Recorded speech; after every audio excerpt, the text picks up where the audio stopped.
everybody, welcome to Off Limits Show. Tonight I'm doing the Brain Purge show, so thanks for listening. I appreciate it. If you're listening for the first time, you can always come, excuse me, you can always go to offlimitsshow.com and you can listen to the show live there when the show is streaming live.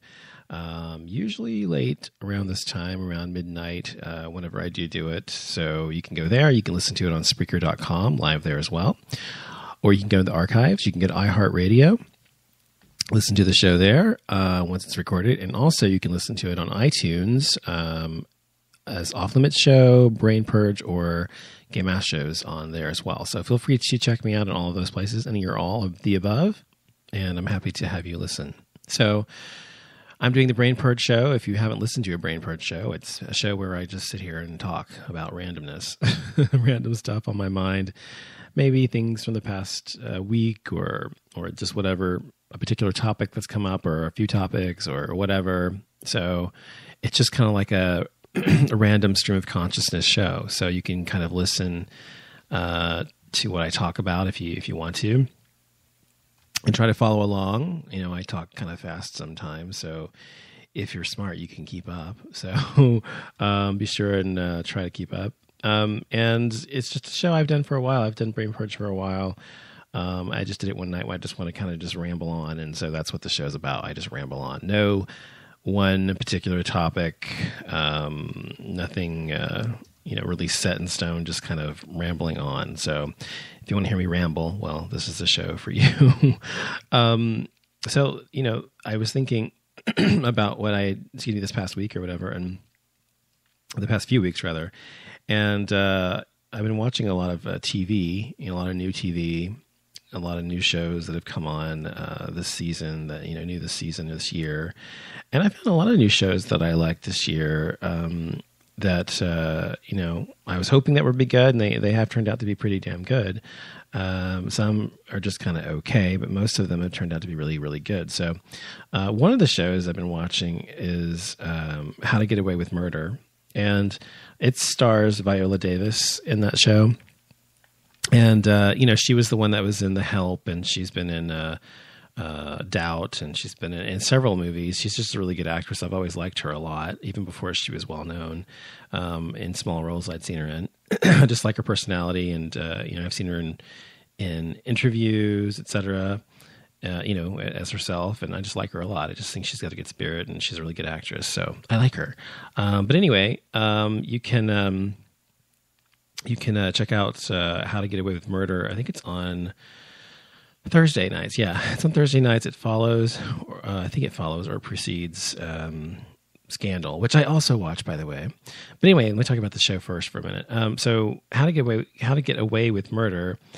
What it's about, if you don't know, if you haven't seen the show, is about a professor at a law school. I don't know if it's supposed to be an Ivy League law school or just a really high end one or whatever. But they say what it's called, but it's not. It's a fictional one, and it's in the Northeast somewhere. And she's also a very high powered criminal defense attorney, and she is a ball buster, just very kind of direct, and she doesn't hold any punches or whatever.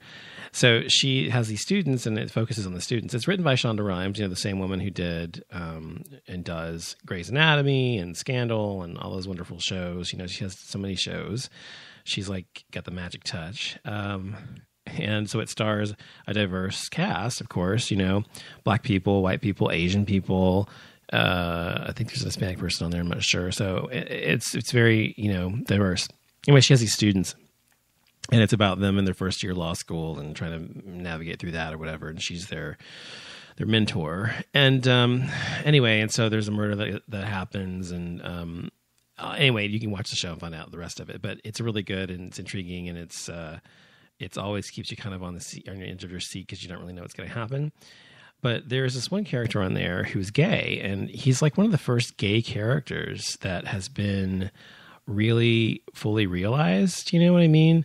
A lot of times when you see gay characters on TV, even these days, but especially in the Will and Grace days and before that, they're seen or depicted as really sort of asexual people They're not, depicted as fully realized gay people or human beings. Human beings are multidimensional, and so are we homosexuals. So we have good sides, we have bad sides, we have sexual sides, we have sides that are platonic, friendships, etc. So, the good thing about this guy on the series on How to Get Away with Murder, he's a student who's cute, by the way. He has a lot of sex. He doesn't apologize for it, which on the one hand I like, because it's he shouldn't apologize for being sexual on a man who in his youth and in his 20s or whatever, and that's how most 20-year-old guys are, gay or straight or whatever. But on the other hand, it kind of depicts him as sort of a slut or whatever, and that is sort of perpetuates the stereotype about type of gay men. Well, on the one hand, it's a bad thing, in that sense, I guess, but it actually is a good thing if you ask me, because it really does allow people to see, as I said, a fully realized human being as a gay person, and not just some castrated, idea of what a gay man's supposed to be. So you should definitely check out the show. It's really good, and he's really cute. In every episode, so far, there's only been 3 episodes. He's had gay sex. Like, it's not just that they have gay sex; they have explicitly gay sex. I mean, for prime time, explicit anyway. The first episode, he was rimming a guy, which I don't think it's ever been seen on TV. I mean, they didn't show it, but you could tell what he was doing. And then he's had very, very sexually driven sexcapades on the show set. So I don't know. It's really good. Just check it out. It's just, if not for anything else, just for that. But the stories are great. The cast is great, and it's definitely going to last. And it's a very popular show. Another show I've been watching is Cristela, and it's this Hispanic chick. She's like a comedian, and she's not. I don't know. She wasn't well known to me before I saw the show, because I had never heard of her. But maybe in like Latino circles, she was well known or something, but she was definitely a Latina comedian. And she has her own show now. She writes it and she stars in it, just like sort of like Roseanne did in the 80s and 90s. And she's funny enough, I guess, but she's kind of cute, whatever. She's kind of plump. But it revolves around her, and it takes place in Dallas. It's set in Dallas, and they use exterior shots of Dallas buildings, the real actual Dallas buildings. And they talk about Dallas things like the Mavericks and the Stars, and they talk about SMU. That's where she went. That's where I went, by the way, not to law school, but she went to law school there. And so they it's just very Dallas centric. And I love that, of course, because I live here and that's where I'm from. But it's an okay show. I mean, it's one of those shows like you watch it and it's funny enough to keep you watching, I think. But it's not like, fall on the floor hilarious or anything. It's very kind of formulaic sitcom comedy. But it's, it's funny enough, and she's intriguing enough, I think, that you might want to watch it. So check out Cristela if you're interested. But I'm not sure it's going to be around, but it might. Another show I'm not sure it's going to stay around is Blackish. I've been watching that show. And that stars Diana Ross's daughter. I can't remember her name. something Ross. Anyway, she's real cool. You've seen her before. She's got real big eyes, and she's got a very recognizable face. But anyway, she's the mom, and then the dad is the guy. See, I'm horrible. I can't remember his name. I totally know him, but I can't remember his name. The guy that was on. Oh fuck, I don't know, but you'll know him too. And Lawrence Fishburne is the dad or the grandfather. And there's these like 4 kids or whatever. And so it's basically kind of talking about how their family's not really all like black, like the way black once meant. It's like they're black-ish, and because they're wealthy or they're affluent, I should say. She's a doctor, and he's like a high-end or high-powered advertising guy or something. And so, they make lots of money, they drive nice cars, they have everything they need, and they're not really so affected by the black thing as much as you would think. But they are, and it talks about how they are. And like one of the things that Tracy Ellis Ross, I think that's her name, by the way. One of the things she says, that character, she's biracial, she's half black, half white. And her husband says to her, well, you don't know what the struggle's like because you're half black and half white. You don't even know. You're not even really black. And he's just saying, kind of kiddingly and half kidding, whatever. She's like, if I'm not really black, tell that to my hair and my ass. So anyway, it's got some funny things in it like that. It's a funny like comedy, but it's also very formulaic and very kind of, just sitcom-y. And it's not really all that funny sometimes, but I don't know. I continue to watch it because I like the family they play and everything. So that's another show. Also watch the Red Band Society. That has the woman also from The Help, Olivia Spencer. She played the woman with the pie. I can't remember her name. Millie, or I can't remember her name. Minnie. She played Minnie. That was her name in The Help. Olivia Spencer. Or Octavia Spencer, excuse me. And so she's in that, and she plays like kind of a hard-nosed nurse and a very kind of no-nonsense nurse as well. And she's got these kids in this hospital. It's a children's hospital, and these kids all have like cancer or eating disorders or whatever is wrong with them, the weird heart things or something. And they have to stay in this hospital, like, chronically, because they have chronic diseases. They have to stay there all the time, like kind of live there. And they have the rooms all decked out and everything. And some of them are like orphans. And so it's about them and how their life is. And it's pretty interesting. I like that. It's a good show as well. Anyway, so those are some of the shows I watched lately. I did watch last night a documentary about, oh my God, Alan Turing, Alan Turing, I think was his name. And I didn't even really know anything about him, which is horrible because I should know my gay history better. I think I had read about him long ago, but I didn't really know much about him. But if you're gay, you should definitely know who Alan Turing is. Let me see if I'm even saying his name right. Let me type in. I think that's right. Alan Turing. Yeah, Alan Turing. That's right.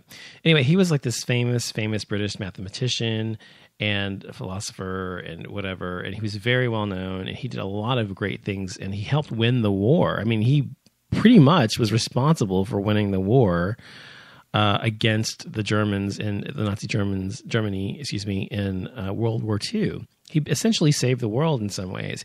Not only did he do that, he actually is the father of every computer that you've ever used, every computer you're using now, everything you've ever done on a computer of any type, his technology is still utilized to make it. It's done on a bigger scale, but it's still the exact same technology utilized today. Binary code, that kind of thing. The way processors are made, the way the computers talk to one another, everything. So our world society not only should be thanking a gay man, Alan Turing, for saving the world in World War II because he deciphered the Germans' code system. It was called I can't remember what it was called. I can't remember what they call the code system, but it was very, very difficult to decipher because it would change every time they did it. So the way they had it set up on this special typewriter, every time they used the code, it would change. The way the encryption would change. And so it was very difficult to crack. Yet, and they couldn't do it for years. And finally, they bring him in like towards the end of the war, or to the middle of the war, and he cracks it and deciphers everything that they're saying and figures out how what they're saying, where they're going to be, and that's how we were able to do D-Day and storm the beaches of Normandy and know where the most manpower was going to be, et cetera, because of him. So.